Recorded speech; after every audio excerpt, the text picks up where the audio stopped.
Don't sell a product for £5. Yeah, that's my number one piece of advice. Don't sell shit for £5. Basically, the reason behind going minimum like £25, minimum £30, like $30, $35 with any product you sell is purely because it's very difficult to make money below that point for like 2 points. Etsy doesn't matter that much, but like customer service wise, you just have so many messages. Poor people are the worst customers. And if you're selling stuff for £5, they're probably going to be cheap customers, so you're just going to get a bunch of bullshit and a bunch of problems. So I would say don't do something like that. If you were going to do something like that and it's very, very cheap, 0.4, 400 grams, £3.69. I mean, really, like, if you're not doing large quantities, your only options really like Every or Royal Mail. Really, the only way to do something really cheap and get really cheap postage is if you do large letters, which is like 5 millimeters in the maximum depth. Depth, I think is the right word. Depth.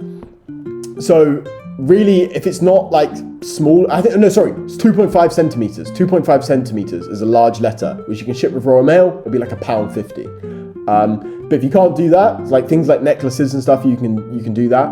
Yeah. And then my dropshipping stores only have products that would be impossible to tell it's being dropshipped. Oh, that's good. Okay. That makes sense.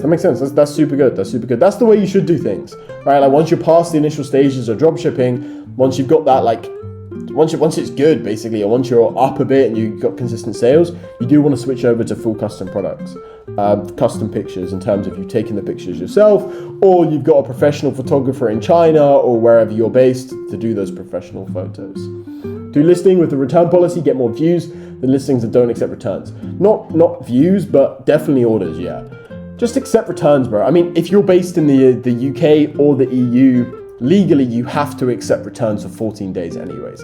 I mean, I'm not one to like stick with the law, but it's just good business to offer returns for 14 days when you're selling things like this, like on the e-commerce world. It's just better to do it like that. And it's really not that deep. Like you'll see the thing is, you're gonna turn off, let's say 5% to 10% of your customers by not offering returns, but in reality, you're gonna get like 1 or 2% returns. So for money wise, it makes sense, 21 listings an hour made 2 sales. Would I be better to up my ads to $10 a day to help things along more? Or is that not the way it works and just be patient? If it's fully spending $5 a day, then I would just go straight to $10, but only if it's fully spending. If it's only spending $1 a day and your budget's $5, just like you need to keep listing better products is really the best thing.